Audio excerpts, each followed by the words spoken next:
Good morning, everyone. This is a golf course. If has anyone got any questions for me before I start? Nope. Okay. Skipping, jogging, jumping. Yeah, we're going through walking the hole just to discuss various things. We'll start with the tees, and this is the tee marker. So the information on here, it's got the hole number, 15. So this is the 15th hole. How far it is, 243 yards. The par, which is 4. The stroke index, which is 18, which I'm not going to go into in any level of detail because that's a separate conversation. But it relates to handicaps. But that's a separate conversation. The tees on this golf course are white back, yellow middle, then red, then blue. White is competition tees, yellow is men's tees of the day, reds are ladies' tees or forward tees, and blues are forward tees. At the stage that you are at now, you could choose to go off blue or red tees. You'll see on the scorecard each golf course, because they're different golf courses, because the yardages are different. Is everyone with me so far? So this is quite a long tee box, and you can see that the red tees are forwards there, which is where we're going to walk to.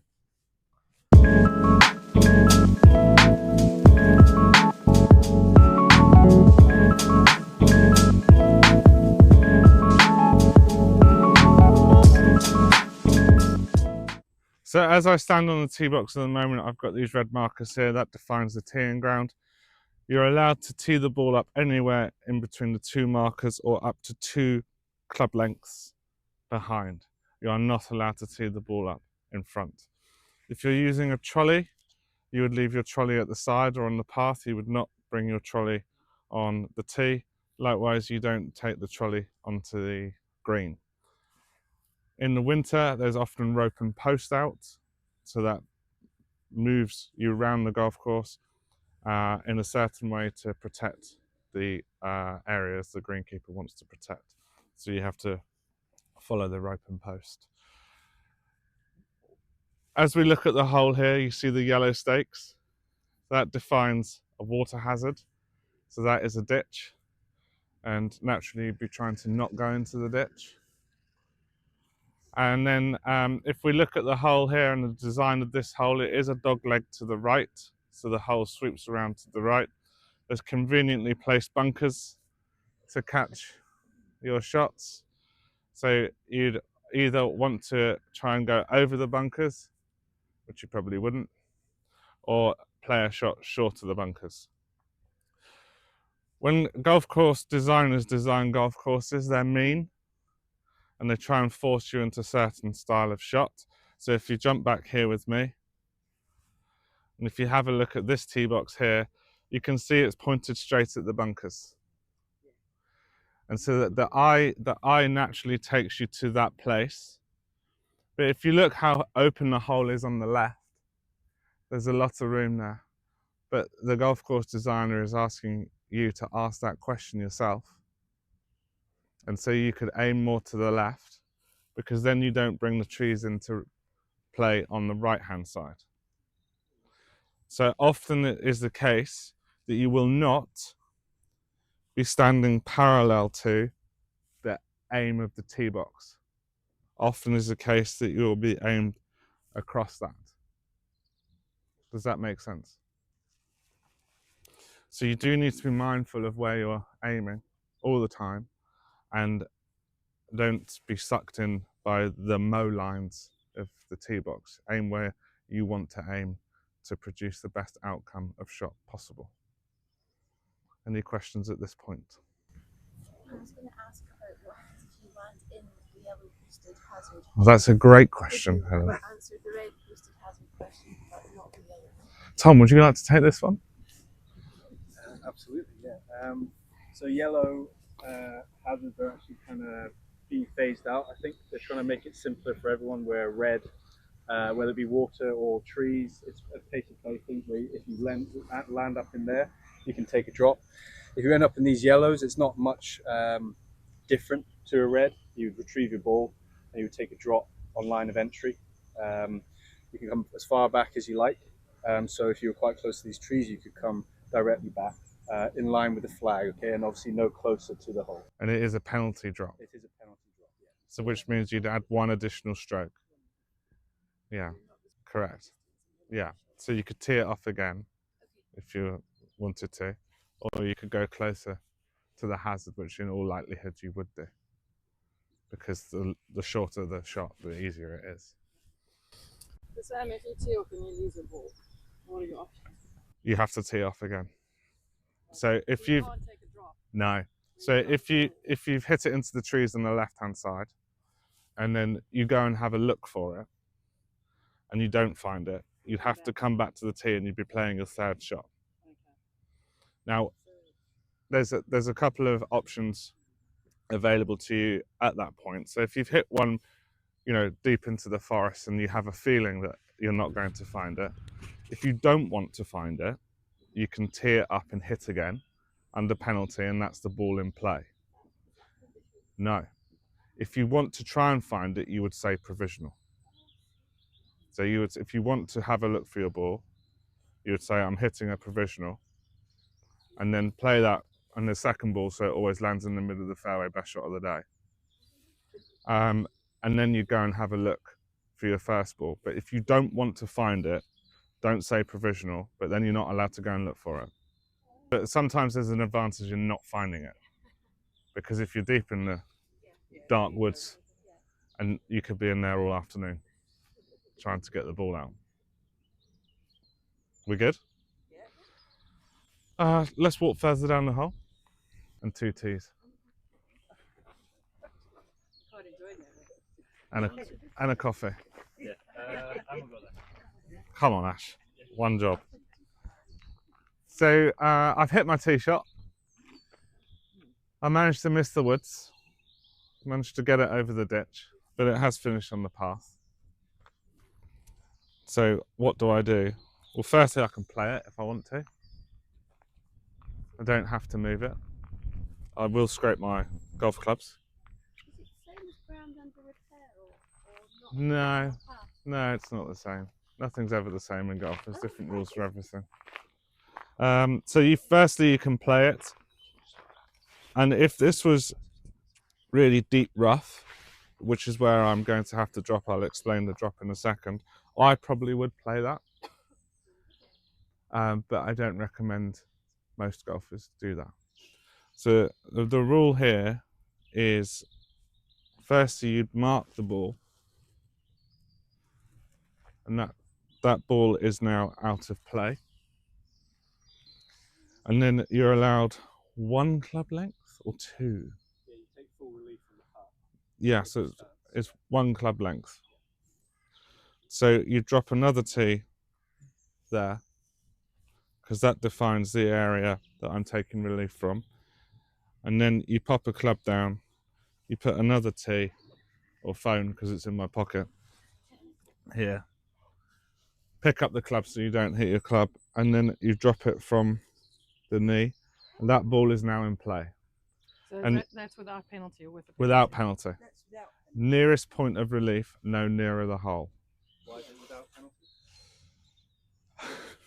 Because it is. Because it's not a hazard.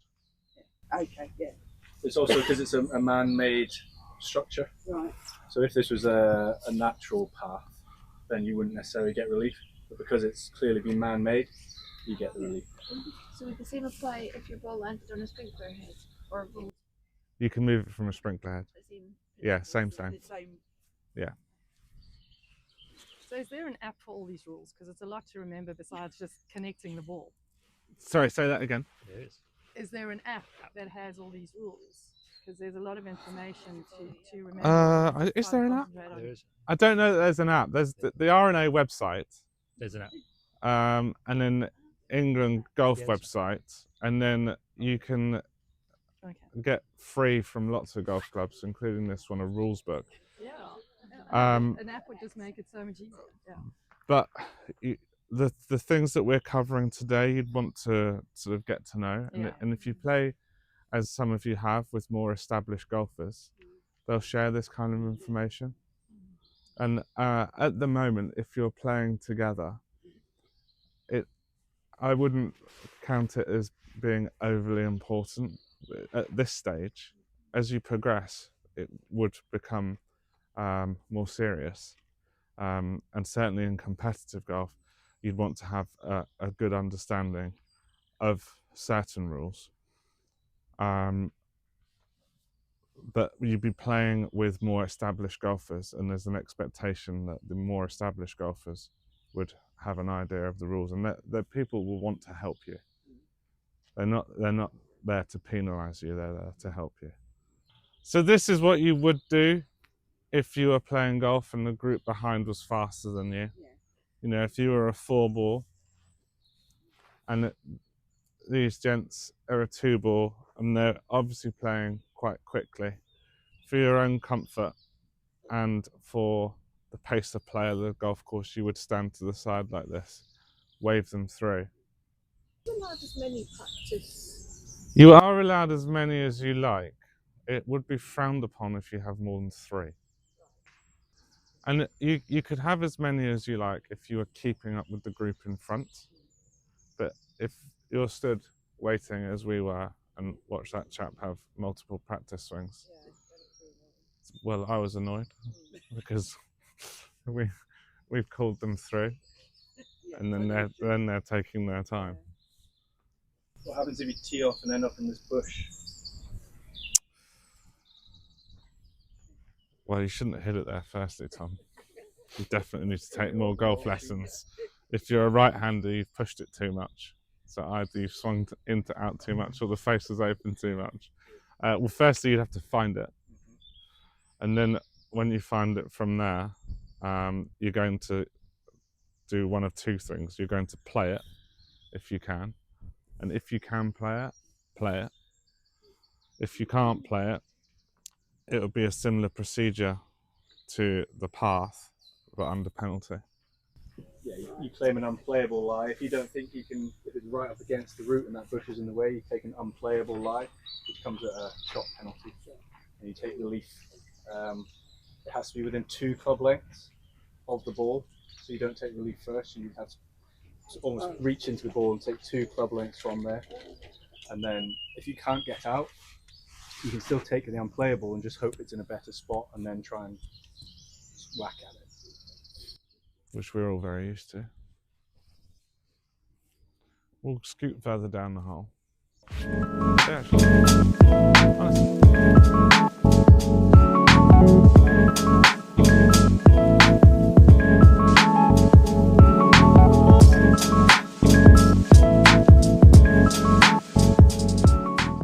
So I've hit my tee shot here, a familiar spot, the right-hand side of the golf course. I am on the path, but I'm not going to take relief. I'm going to play it. And what are my options for playing from here? Where can I go? That's one. So I've got 3 options. I've got through this gap here, which is about, I don't know, a 15 feet gap, because I can see the left-hand side of the green. I've got this route here, which is heading towards that second bunker. And then the most safe, also the most boring, this route here. You'd ask yourself the question, which route you want to take. And Annika Sorenstam, who is one of the greatest lady golfers of all time, said if she can't play it 7 times out of 10, she wouldn't take it on. So if you ask yourself, could I get through this gap 7 times out of 10? The answer might be no, so you wouldn't take it on. I could do this 10 times out of 10. And I could probably do this about 9 times out of 10. So for most golfers, they'd be taking this route here. What you must do is make sure that you don't hit it too far, so you don't end up in the bunker. So you don't put yourself in a worse spot again. So nudge it forwards to the middle of the fairway, close to the bunker if possible, because that's going to open up the green. Can I have another ball, please, Ash? So I'm going to play that shot first. I've chosen a 5-iron because there's enough roll on the ground. I don't need to lift this up in the air so much. And I just want to make sure I don't hit it high, so I don't hit the tree canopy. Lots of golfers choose the wrong golf club from here. Thanks. And pull a pitching wedge. Well, a pitching wedge has got 45 to 47 degrees of loft on it. The ball goes too high, hits the tree canopy, finishing the trees again. So I've got a 5-iron, which has probably got about 22 degrees of loft on it. I'm going to put the ball back, the hands forwards, the weight forwards, and then nudge it forwards.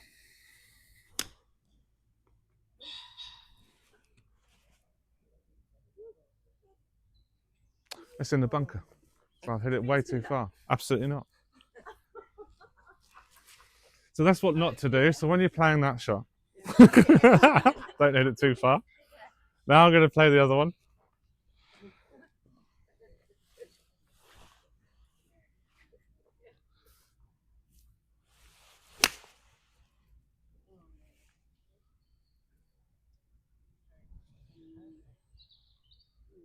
So that's the one I would play, which is why it's better, because I'm used to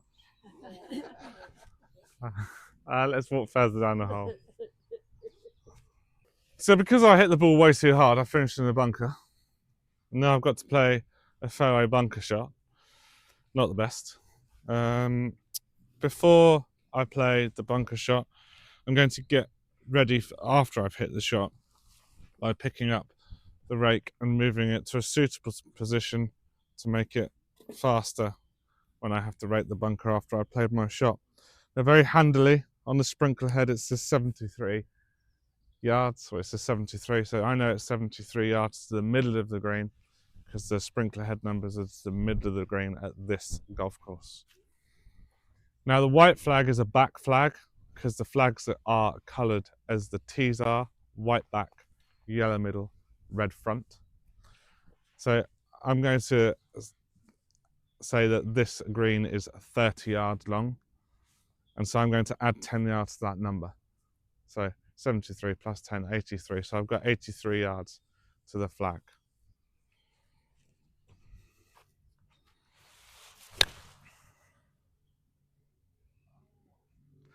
Just for the camera, that was an expertly demonstrated fairway bunker shot.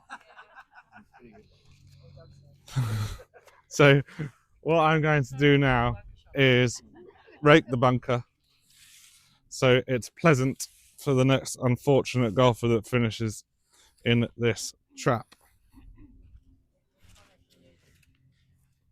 You should always rake up your footprints and club marks, even if the person before you hasn't. Just a quick comment on that, and I saw it on Monday, a guy that had been playing golf for 40 years, he was still grounding his club in the bunker, which you're not allowed to do.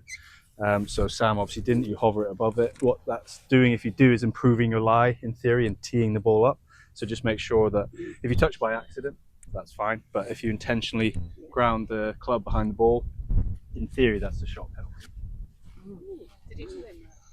I didn't, because it was a friendly game. I would have done. And it was the first hole, so... And notably, I've had this before, where the ball's been left in the bunker. The gent in question smashed the sand in anger. That's a shot, because his ball's still in the bunker. And I called him on it as well, he didn't like it.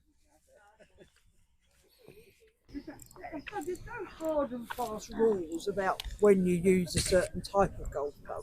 No. If you feel that you're going to have a better shot, Anyway, you like? Down there. yeah. Yeah. Okay. As I say, ask him for a free. Thank you. So from my expertly demonstrated fairway bunker shot, you can see that I've left an indentation in the grass. So that's called a pitch mark.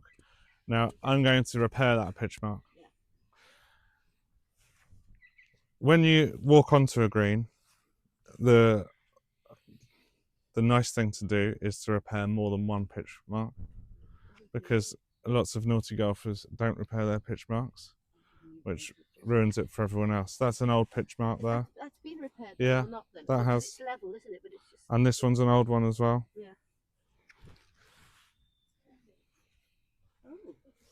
So you kind of tuck the tee or the pitchfork under the grass, pull it up, lift it up, Wow. and then tap it down. And then it's as if it never happened. It's amazing the way they lived in. Thank you.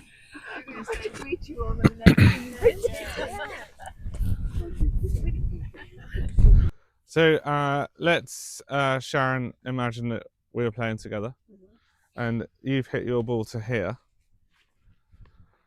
and I've hit my ball to here. It would be your go first. And it would be etiquette for me to mark that ball. You'd use a ball marker or a coin. I have neither on me, so I'm going to use a tee, which it is acceptable, but it will be frowned upon because that's still quite visual. So if I had a coin on me or a ball marker, and there is a ball marker in my bag, I just don't want to walk the 25 yards there and back to go and get it. And then you would play your shot.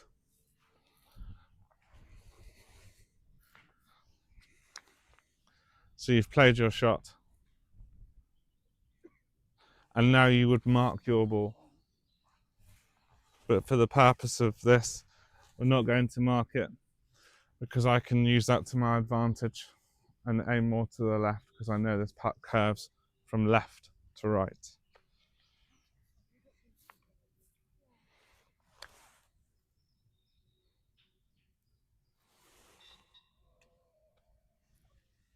So as the greens have been ironed this morning, since I was last on here this morning, I've absolutely smashed it past.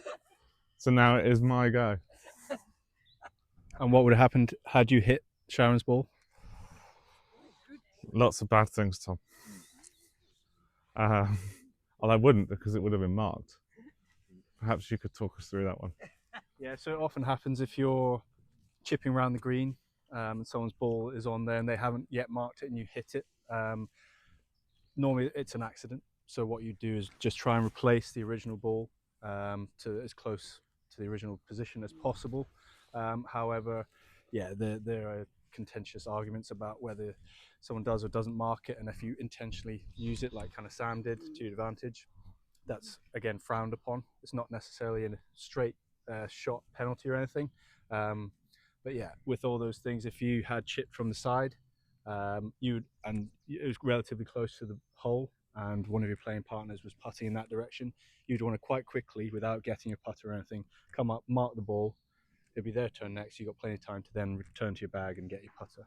So small little things like that would just help the pace of play. And just on pace of play, Tom, if this was Sharon's ball and that were my ball, if Sharon was over on the far right-hand corner there, still messing around with it in her golf bag, looking for her ball marker, I would say to Sharon, do you mind if I go? And then we play out of turn, and we play out of turn to keep up the pace of play, and that would be called ready golf. And for most of your social golf, you will be playing ready golf. So it's important to keep up with the group in front. So small things like that will make a difference, rather than me standing waiting for Sharon to find her ball marker. Have you found it yet, Sharon? Where you would putt and you're that close that you'd go, I'll just finish that off and then let the Yes. other person go as well. Yes. So if you putted it really close, this is going to be the example. I would say, I'm just going to put that one in, and you go ahead and knock it in. But I probably wouldn't from that distance. I just want to have a look at that. And then if you were playing socially, as much as my wife objects to it, she doesn't understand gimmies. So, you know, if you're really close there, go on, get there. If the ball finished here and we were playing socially, you might say to me, I'll pick that one up. It's still a shot. It'll still count as a shot. But if you didn't have a scorecard in your hands, just for the sake of taking the time to go like this and bend over and get the ball out of the hole. And that's commonplace in a competitive environment in match play. And the best evidence is to look at the Solheim or the Ryder Cup to see the gimmies. And sometimes gimmies are longer or shorter depending upon other factors within the match. Yeah, no, I mean, how would I know from back there that I'm going over there next? Often it should flow in a way that is relatively obvious. If it's not, a lot of golf courses will have signage either at the back of the green or on a tree like this saying next tee. But yeah, it's a good question. If you haven't played the golf course before, a lot of scorecards have maps on them, so you can try and figure it out. Or you're looking out for a tee sign like that over there. And this one here isn't a very good example because it's facing the way of the tee. But ideally, you have it on both sides where you can see it from the green as well. Sent in an email, which was great, and some valid points in there. That was more to do with the lessons and the ability and the availability and so on. We understand that you may have questions about that and the program itself, so we're very happy to answer those questions as well. This was more getting to feel a little bit more comfortable on the golf course. Hopefully, there are lots and lots of rules to think about and permutations every hole you play, so it's difficult to cover off everything. We're trying to do the basics. There are other videos we put on our website that hopefully you've seen, but you can also refer to. But does anyone have any questions about the program at the moment? Is everyone enjoying it still? Yeah, good. So your question about levels and abilities, it is something we've discussed. We feel at this stage, as we're only 14 months in, it's still a little bit early. Once we get closer to the 100 mark, so at the moment we have 63 ladies. Once we get closer to about 100, we feel there'll then be a split, I suppose you could say, where there's new people coming through in the last 2 or 3 months versus those like you ladies that have been on it for over a year. Then we'll be able to differentiate the classes a little bit more. How do you move from the driving range onto the course? In what sense? Playing. Or how do you know when you're ready? Yeah. There's no judgment from us. So if one of you feels that you want to play on the golf course, you can. Like I have been for the last 3 weeks. No, I have too, but it's if you don't know the rules. Yeah. So like the other two ladies I'm playing with have no idea, and I've played, so it's fine. Yeah. But if you're playing, full ball and none of you have ever played, how do you learn that? Because the course etiquette I think is quite important. The time you spend on a hole, how many shots you take, knowing how much over par you need to play. Otherwise, you're letting three guys, through because you don't know. So how do you get new to that so you can actually learn that? Are you going to have that progression where we're going out onto the course? Yes, but also you can look at the rules yourself. Yeah. So you can get a rule book and have a read of the rules. You can do that with any sport. I mean, playing it is when you're going to learn it. So you've answered kind of your own question, I'd say. Playing is the best way. So practice rounds, not every round has to be a handicap round. You could play 5 holes, you could play 3 holes and walk in. It is about getting on the golf course and practicing. The range is a safe space for every golfer. It's very different, even the best golfers on the range compared to the golf course, because there's added pressure and environmental factors and so on. Getting out on the golf course is the number one thing, whether it's here or if you go to Sandown, Hobridge, Horton. They're very sort of good setups for new golfers where there's no pressure, and there's no pressure here. It's just the only thing here is because it's more established with the level of play, as long as you keep up with the group in front, it's fine.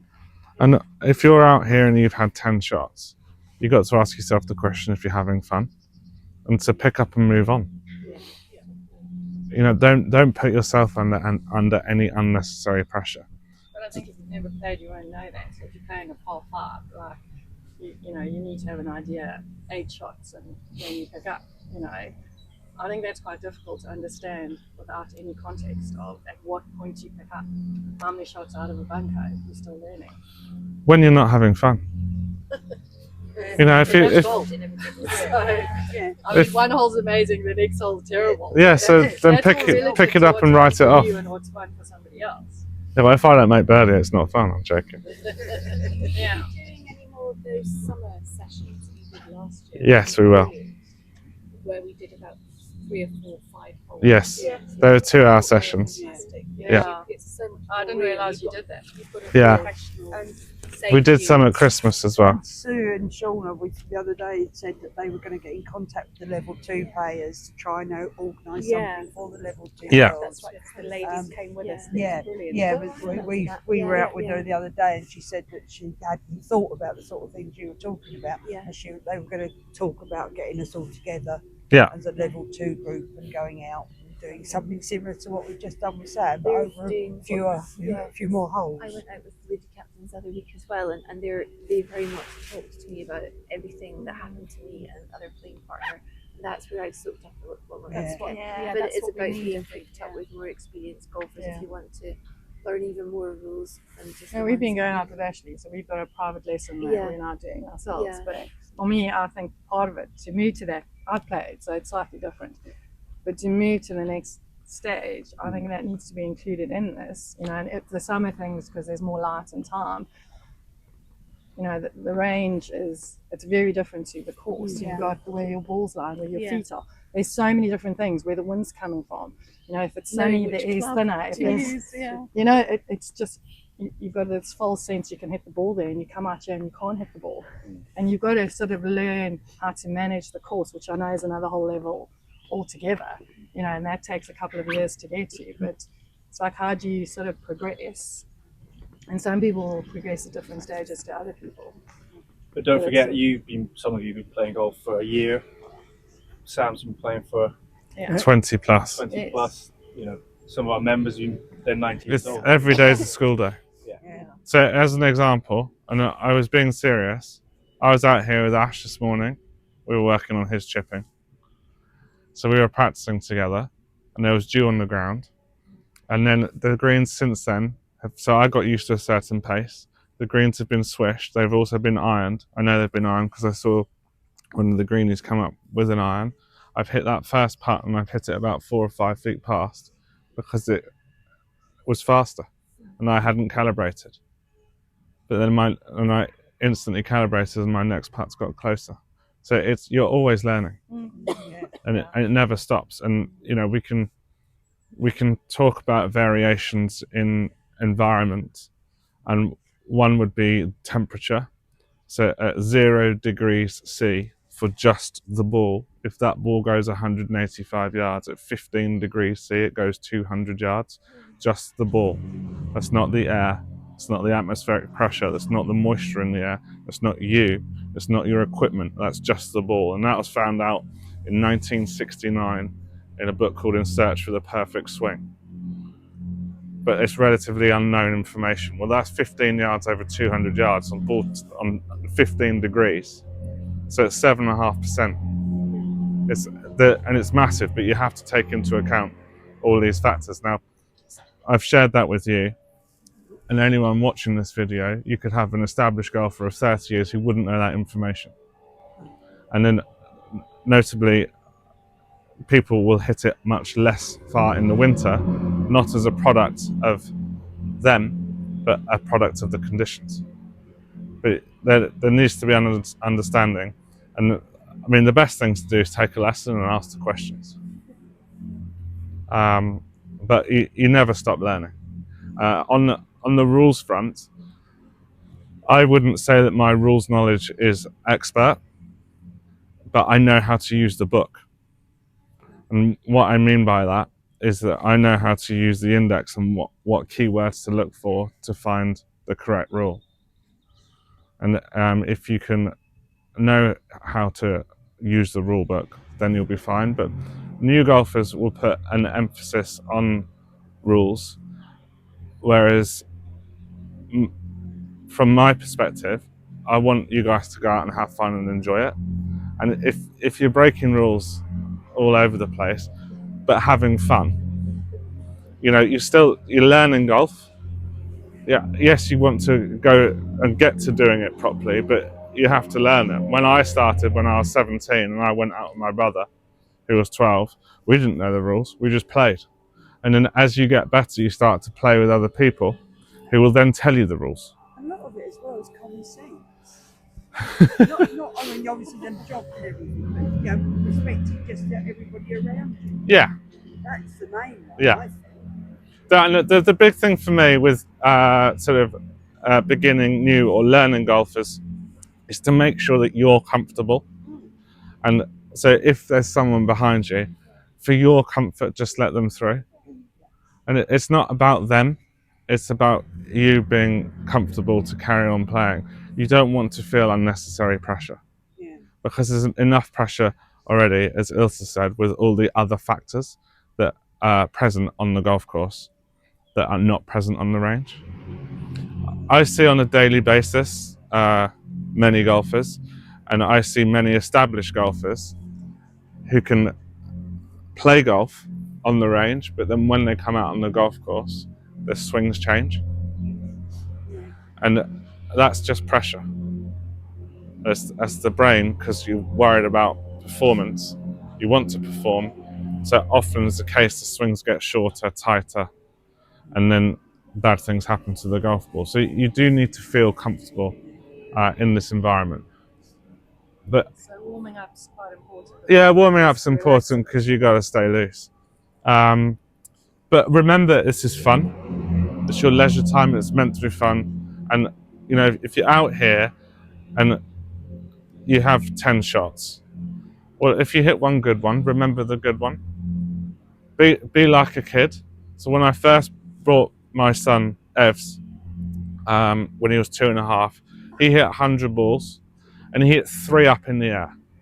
97 were in the stones at the front of the range. Which shots did he talk about in the car on the way home?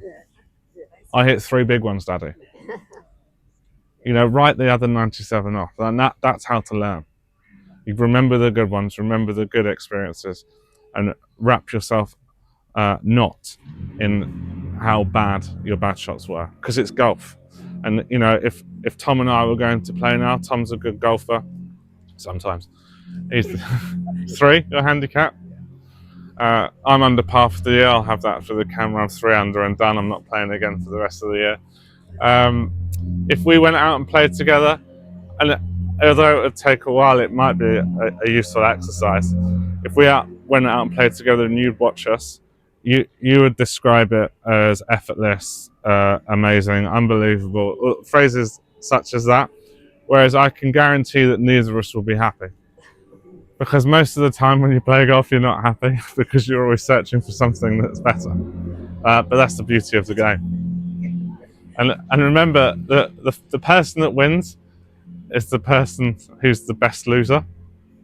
Because golf always wins. Because you can't complete golf. Because if you were to complete golf, you'd have 18 shots. No one's going to get close to that. It's unachievable. A good example is Tuesday, when the guy I mentioned earlier played with him. I made 5 birdies, 1 bogey, so 4 under par. But there's one hole where I lost the ball, and that affected my score drastically. I shot a level par round, which is still amazing. But of course, I think, if I had that tee shot again, I could have shot my best round ever, which would be 4 or 5 under par. It's just one of those. You have to look at the positives. Made some putts, hit some good shots close to the hole, made a few good chips. Got me really inspired for the season ahead. So, yeah, take the positives. Yeah, take the positives and have fun. Level 1.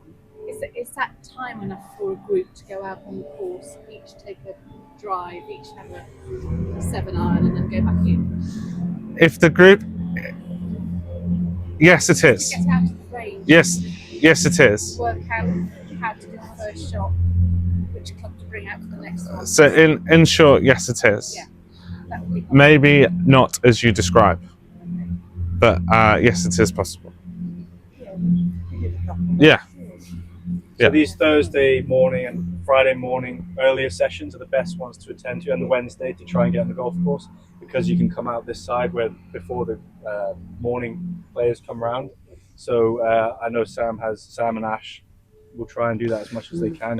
Use these holes as, it isn't always possible because of other golfers. The 9:30 slot is probably the most likely slot that would happen in. the 10:30 slot, there's golfers already around. And what I don't want to do as a coach is take you on the first tee with golfers milling about everywhere. You guys don't like it when I make you hit in front of each other. Now, imagine that with 20 other people all hanging around, and they're not watching, but you think they are. And I don't want to put anyone off, so I try to make it as comfortable as possible. And as this is an example, because of the time we're out here today, we've let one group through. There's another group there. When Ash and I were out here this morning, we let 2 people through because we were practicing on the golf course. So these are the chaps that have teed off at 7 o'clock this morning. Now, in another hour, there'll be a constant flow of people every 8 to 10 minutes. And so it isn't then possible to bring a group out because you're disturbing other people's leisure time. Tee off times. So is there, like you just said, 8 to 10 minutes? So everybody's starting 8 to 10 10 minutes. Yeah. 10-minute slots. I said 8 to 10 because some people are faster than others. Is that every golf course? No. 10 minutes?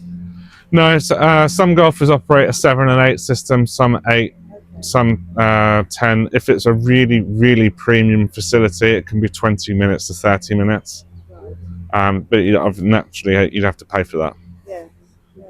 Well, is that sort of giving you a clue as to you should take like 8 minutes to get onto the next hole? So there are recommended times for pace of play. At this golf course, for a 4-ball, the recommended pace of play is 4 hours. So you should play 18 holes in 4 hours. If you're playing 9 holes, it would be 2 hours as a 4-ball. And then if you're a 2-ball, you're going to be faster than the 4-ball. And so then, even though there's no rule, it would be etiquette for that 4-ball to let through that 2-ball. If Tom and I were going to go and play at 6:30, 7 in the morning, my expectation is that we would be 2.5 to 2 3/4 hours as a 2-ball. But that's because it wouldn't be competitive golf. Well, I mean, it would be naturally, and I'd win. But it wouldn't be competitive golf holding a scorecard. There would be gimmies, and we'd also be fast to hit next shots if one was out of bounds, for example. So if we were playing the 13th hole over there, and Tom, not me, I always hit the fairway. I hit one way left into the trees, he'd just put up another one down. You're getting on with it. It's a different style of play. Is that with a buggy or was that? No, that'd be walking. Buggy, 2-ball, I would expect to be 2 hours. If there's no one else in front of you. Yeah.